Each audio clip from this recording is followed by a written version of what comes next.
में आप सबों की सलामती हो। और मैं आज आपको सिस्टर रोमिका का गीत सुनाऊंगी। हाँ हाँ हाँ हाँ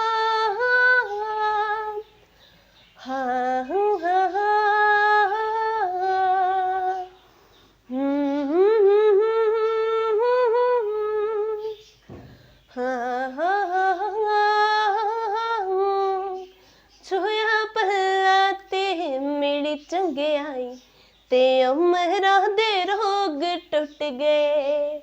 हाँ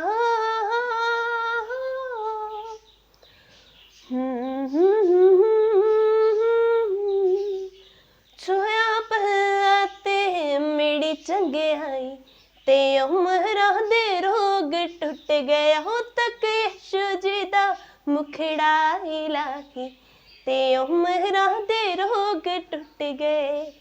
मारे मारे फेरदी सी वैदा ते हकीमा दे मारे मारे फेरदी सी वैदा ते हकीमा दे संगी साधी छड्डिया सी वांगे यतीमा दे संगी साधी छड्डिया सी वांगे यतीमा दे।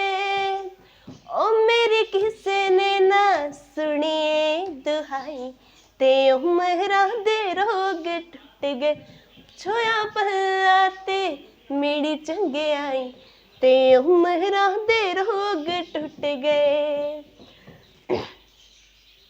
मैं बड़े परेशान सी यीशु ना तो न जान सी मैं बड़े परेशान सी यीशु ना तो न जान सी रहमतां दा बने यीशु उच्ची ओदी शान सी रहमतां दा बने यीशु उच्ची ओदी शान सी।